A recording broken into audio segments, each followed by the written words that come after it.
Texas town. I got stuck outside the grains, you know what I'm talking about. Gualarn Colorado, gade un chou toulle detre a reier ruz, torioù o kweza a blom a hedanen, a zo ur gwir barados vi plach e martan.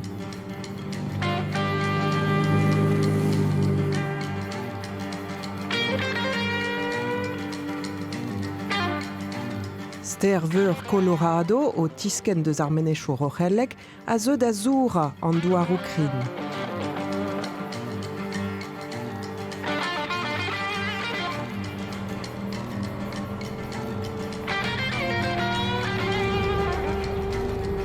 Dinosaur a zo bet o kantreal e c'hornad poent zo bet. Hag o relegou meur o deus lezet war o lec'h, sebeliet e roc'h. E fin marevez ar Jurassek kan an terkan milion blaso e teu ar mor bete gambant e traoù ar mehene. Hag gambant e ve kavet roujou, fossilou dinosaur e deleiz mal zo varn an diskir or di var ben alon et se demtad a furchal.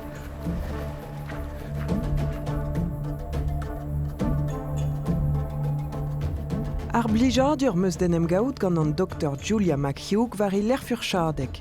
Ur baleontologourez a zo mirourez Dinosaur Journey Museum e Grand Junction. Oh, hello. Nice to meet you. Hello, How are nice to meet you. Welcome to the My Get More Quarry. Thank you, thank you. Come on in. So This one is huge. this one is big. This is a big fibula, and this is actually about 1.5 meters long of an adult Apatosaurus, which is a great big plant eater from the late Jurassic period. At least 20 years old. Wow. We think of Galapagos tortoises, they live 100 years old. These things didn't live quite as long, but they got really big.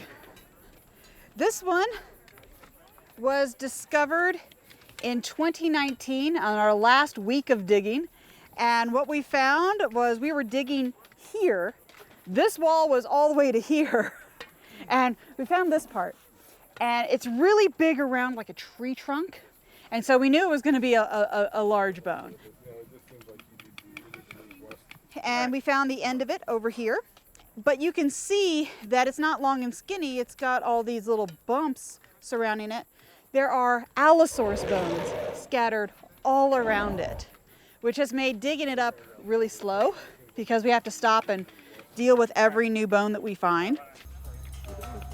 It's not like this. It's, Neket tout, poen e pega bars. Ur strollat pe var mignon o pourmet e c'hornad e 1901 a pe var eugen doa kavet en tout la desker no tourne mez var c'hore an douar. Galvet o doar mirdi hag e 1900 pe var a pe var eugen e oa kroget ga furchadegou. Kaji bepla zo betud o labouradam mandiboue a derc'hel a rer da gavout eskern. This was found just a few minutes ago. Wow. This one. Mm-hmm.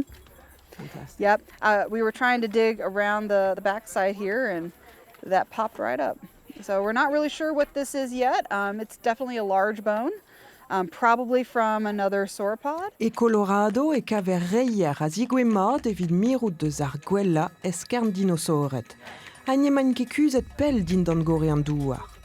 Da var e fin marevez ar Jurassic e oa poulou dour e leizd re an man a disachare a lonet.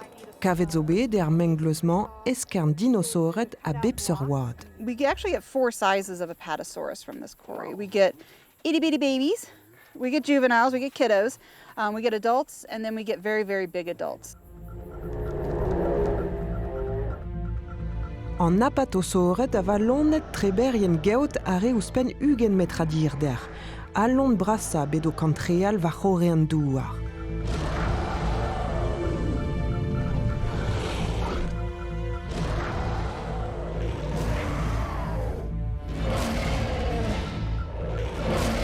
Me kavout ar er Allosaurus ue, lonet bihanor.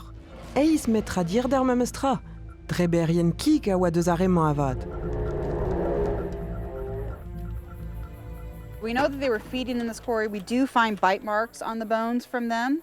We also find the bite marks on bones of not only the herbivores, but also other Allosaurus bones. So this is one of the few sites in the world where you have cannibalism in theropod dinosaurs. Ur vestenet an askorn deus ar reier e vo karget en ur amian a kaset d'ar mirdi. Yep, take it back to the museum, clean it up, solidify any of the cracks that are going in here. If we have any pieces that dislodge, put them back together. And then once this has been prepared in our lab, it'll be available for research.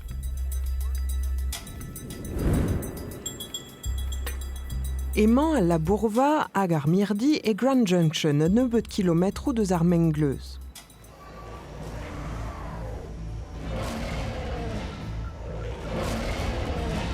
Amman e teu en klaskerien deus ar bedol e vi studi a dinosauret.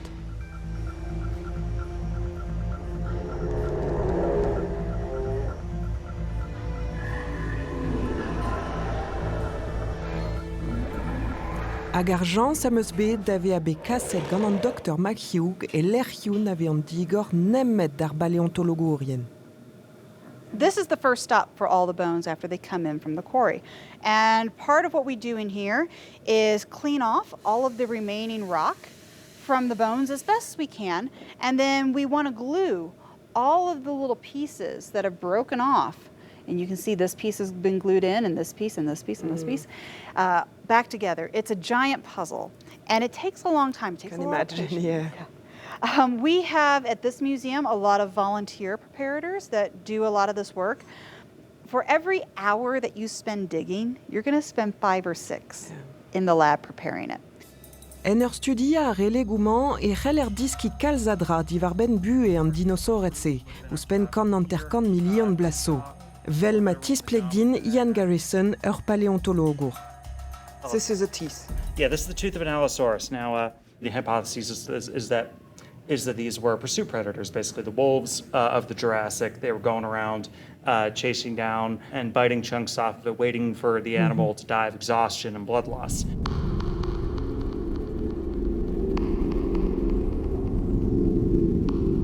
Ne gonterke da c'hantadou avilierou a eskern dinosauret dalc'hed e salioù ar mirdi.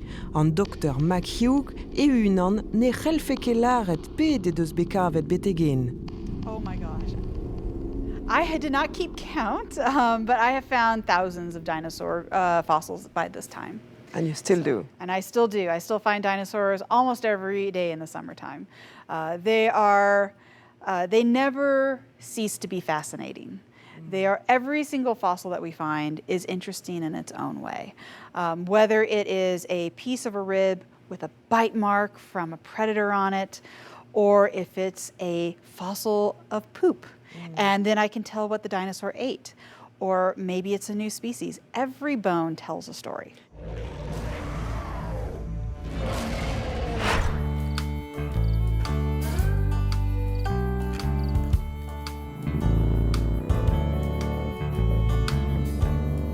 C'hwerkant met raduelloc'h eg e traoñen an dinosauret en em gaver en ur c'hontre a zo ur gwir vurzud geologel.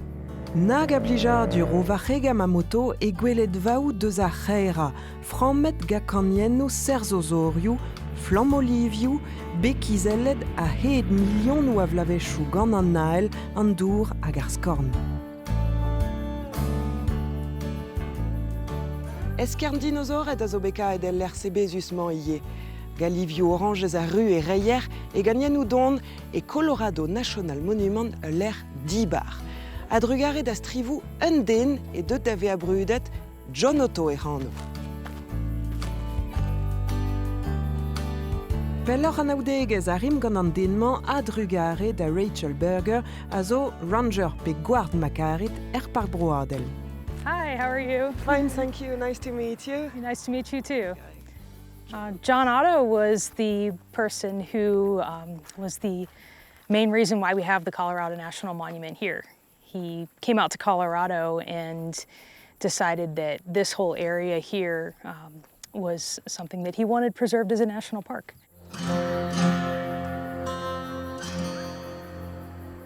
E 1906 eskrivas, deux domnanman hag ar c'hanniennoù-mañ a zeblantedin bezañ kal an ar bed, jo marinanman hag a lerc'hman a rangfe bezañ ur Park Broadel. a jo Maria Zoveva en naturgwe c'hanniennou didut. Karo dare kemen a c'hornad kenevroud a stud ar vro da gaz lizir a sinadegou dizean d'ar politikerien e Washington a d'ar president William Howard Taft evit goulenn ma vije asantet deginnik. Taft finally came out here to visit Fruta, and a short while after that, this area was set aside as a national monument. Chomare a zoto o labourader park evit ur gopr $1 ar miz talvoudegez $30 d'an deihioù.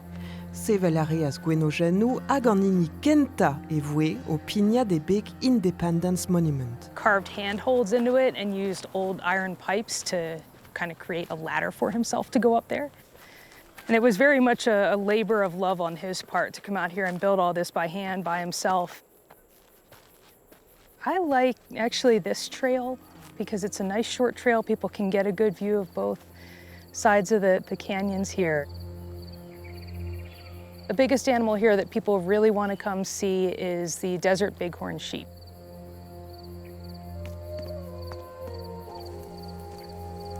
But in the monument, we have a lot of reptiles.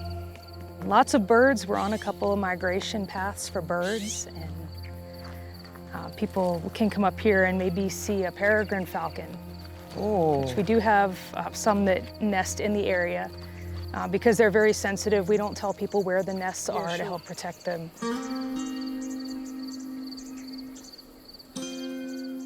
Le ne ma daoulag a da skeudennou dibar pa guiton Colorado National Monument, gant e welet va ou son, divent et touezare guerra e Cornog Amerika.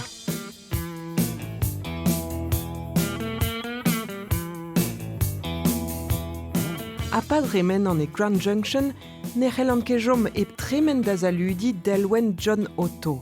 An den en oa savet gwenojennou var degad a kilometrajou evit ma c'helfe an ol tan va ker der a c'hornad a oa kentom degalan.